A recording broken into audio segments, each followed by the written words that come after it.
বাংলায় একটি প্রবাদ বাক্য আছে, যে বাক্যটি হচ্ছে, সময় এখন বর্ষাকাল, হরিণ চুলকায় বাঘের গাল। এই মুহূর্তে আসলে আওয়ামী লীগের ঠিক একই অবস্থা হয়েছে। আপনারা দেখেছেন যে 5ই আগস্টের পর এই আওয়ামী লীগকে দমন পীড়নের জন্য যে অন্তর্বর্তীকালীন সরকার বিভিন্ন সময় বিভিন্ন পদক্ষেপ নিয়েছে, তাই একটি নমুনা বর্তমানে এই আওয়ামী লীগকে নিষিদ্ধ করার দাবি উঠেছে বিভিন্ন রাজনৈতিক দলের মধ্যে, সমন্বয়কদের মধ্যে এবং অন্তর্বর্তীকালীন সরকারের মধ্যে। তারপরেও কেন যেন এই আওয়ামী লীগ, এই বাংলাদেশ আওয়ামী লীগকে নিষিদ্ধ করতে গিয়ে একটা একেবারে চতুর্মুখী বিপদে পড়ছে এই অন্তর্বর্তীকালীন সরকার। আমি একটু আগে একটি আলোচনায় শুনলাম যে জাতীয় পার্টির প্রেসিডেন্ট অর্থাৎ চেয়ারম্যান যিনি জি.এম. কাদের, তিনি যদিও এই আওয়ামী লীগের একজন খুব ঘনিষ্ঠ একজন ব্যক্তিত্ব, তিনি এবং তার কারণে এই আওয়ামী লীগের যে পরিমাণ ক্ষতি হয়েছে, এটা আওয়ামী লীগ যদিও মনে করতেন যে তার এই চামচামির জন্য, অর্থাৎ তিনি তাদেরকে যেভাবে ইন্ধন জুগিয়েছেন বিভিন্ন রাজনৈতিক কর্মকাণ্ডে এবং দুইবার দুইটি নির্বাচন, পাতানো নির্বাচনে জাতীয় পার্টি যেভাবে আওয়ামী লীগকে সময় দিয়েছেন এবং সুযোগ দিয়েছেন এবং এদেশের মানুষের কাছে জাতীয় বেইমান হিসেবে আখ্যায়িত হয়েছেন, তারই একটি নমুনা। অল্প কিছুক্ষণ আগে আমি একটি ভিডিওতে তার একটি আলোচনার মাধ্যমে বুঝতে পারলাম যে আসলেই এই জাতীয় পার্টির চেয়ারম্যান অর্থাৎ জি.এম. কাদেরের জন্যই কিন্তু আজকে এই আওয়ামী লীগের যে করুণ দশাটা, একমাত্র জি.এম. কাদেরের কারণে। আপনারা জানেন যে জি.এম. কাদের এই জাতীয় পার্টির একাংশের চেয়ারম্যান ছিলেন এবং প্রেসিডেন্ট হুসাইন মোহাম্মদ ছিলেন একাংশের। এই দুইজনের মধ্যে এখন বর্তমানে প্রেসিডেন্ট হুসাইন মোহাম্মদ এরশাদ নেই।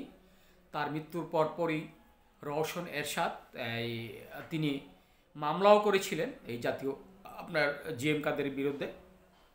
যাই হোক, এই প্রসঙ্গটা নিয়ে আমরা আলোচনা করলে অনেক বিস্তীর্ণ বিশাল আলোচনা করতে হবে। আমরা আজকে যে আলোচনাটা করব, যে জি.এম. কাদের বলেছেন যে এই আওয়ামী লীগকে নিষিদ্ধ করার কোনো সুযোগ নেই এবং করতেও পারবে না। তার কারণ, অপরাধ করলে একমাত্র শেখ হাসিনা করেছে, তাকে আইনের আওতায় এনে বিচার করা হোক।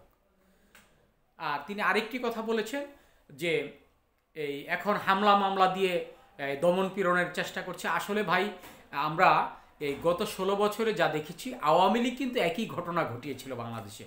আওয়ামী লীগ বারবার এই বিএনপির অন্যান্য যারা সোজা কথা, যারা আওয়ামী লীগের বিপক্ষে সামান্যটুকু কথা বলেছে, তাদেরকে বিভিন্ন হামলা মামলা দিয়ে তাদেরকে গ্রেফতার করে এই কথিত যে আয়নাঘর, এই আয়নাঘরে রেখে তাদের যে নির্যাতন করেছে, এর প্রতিফলন আজকে 5ই আগস্ট। আপনারা দেখেছেন যে এখন বর্তমানে এই যা শুরু হয়েছে, আসলে আমাদের কথা আলোচনা করলে আমরা সব কিছুই করতে হয়। যে যদিও এই আওয়ামী লীগ এই মুহূর্তে একেবারে কোণঠাসা হয়ে পড়েছে, তারপরেও মাঝে মাঝে আওয়ামী লীগ যেভাবে এই আপনার উত্তাল হয়ে ওঠে, তারই একটি সাক্ষ্য প্রমাণ, সেটা হলো গাজীপুরের কাশেমের মৃত্যুর ঠিক একদিন পর এই ছাত্ররা, যেটা নিষিদ্ধ ঘোষিত এই বর্তমানে বাংলাদেশ ছাত্রলীগের নেতাকর্মীরা এই ছাত্র সমন্বয়কদের মতো এত বড় একটি শক্তিশালী দলকে তারা পিটিয়ে হাসপাতালে পাঠিয়েছে। আসলে মব জাস্টিস যেই জিনিসটা আমরা জানি, আসলে মব জাস্টিস অনেকেই বুঝতে পারে না যে আসলে ঘটনাটা কি। সেটা হচ্ছে আইন নিজের হাতে তুলে নেওয়া। এটা সহজভাবে বলতে গেলে যে কোনো আইনকে নিজের হাতে তুলে নেওয়াটাই হলো মব জাস্টিস। এই মব জাস্টিসের কারণে ছাত্ররা যে ভুল করছে, এই ভুলের খেসারত তারা কিন্তু বারবার দিচ্ছে। গাজীপুরেই কিন্তু দুইবার এই হামলার শিকার হয়েছে এই আপনার যারা বর্তমানে সমন্বয়ক আছেন, এই সমন্বয়করা।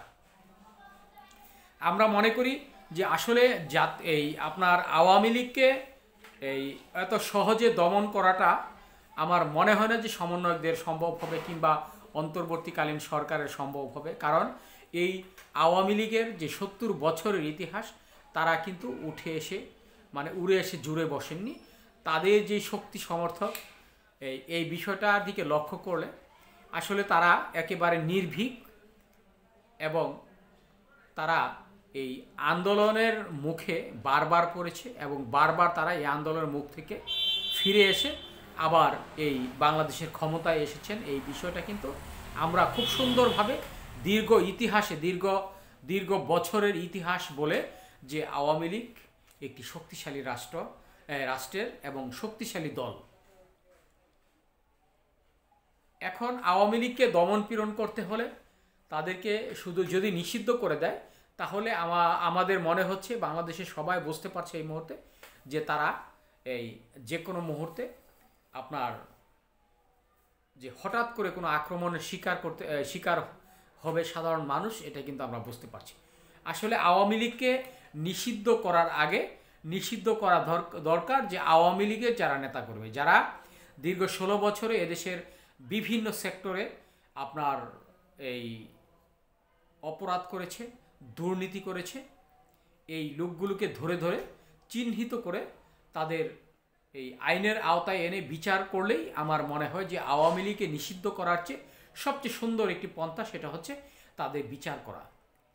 আপনি মনে করুন যে এখন এই মুহূর্তে এই আওয়ামী লীগের যারা নেতা, এই আওয়ামী লীগকে নিষিদ্ধ করা হলো, নিষিদ্ধ করার মাধ্যমে আসলে কি কোনো প্রকার আপনার এই সমাধান রয়েছে আপনি মনে করেন? আমি মনে করছি যে এক ফোঁটাও সমাধান নেই। কারণ একটি দলকে নিষিদ্ধ করার মানে এই নয় যে দলের লোকগুলোকে একেবারে মেরে ফেলা কিংবা তারা নিশ্চিহ্ন হওয়া। এই দলগুলোকে নিষিদ্ধ করতে হলে তাদের যে অনুসারী রয়েছেন, তাদের যে ফ্যাসিস্টরা রয়েছেন, তাদেরকে আইনের আওতায় এনে যারা আইনের বহির্ভূত কাজ করেছেন, যারা এদেশে খুন করেছেন, এদেশের টাকা পাচার করেছেন, এই ধরনের ব্যক্তি যারা এই 24শে জুন জুলাই আন্দোলনে যারা এই সাধারণ মানুষের উপর গুলি চালিয়েছে, যাদের উপর যাদেরকে হত্যা করেছে, এই ধরনের লোকদেরকে চিহ্নিত করে আইনের আওতায় এনে কঠিন বিচার করে তারপর এই আওয়ামী লীগকে নিষিদ্ধ করলে আমার মনে হয় সঠিক একটি সিদ্ধান্ত গ্রহণ করা হবে। আর না হলে তারা সেই ডুব দিয়ে এসে এই কাউকে না কাউকে আক্রমণ করে তারা আবার পালিয়ে যাবে। এই বিষয়গুলো যদি অন্তর্বর্তীকালীন সরকার নজরদারি দেয়, তাহলে আমার মনে হয় যে আওয়ামী লীগকে নিষিদ্ধ করার আগে এই আইনের আওতায় এনে তাদেরকে বিচার করলেই আমার মনে সুস্থ সমাধান হয়। আর এটাই আমরা বুঝতে পারছি। ধন্যবাদ সবাইকে। আসসালামু আলাইকুম।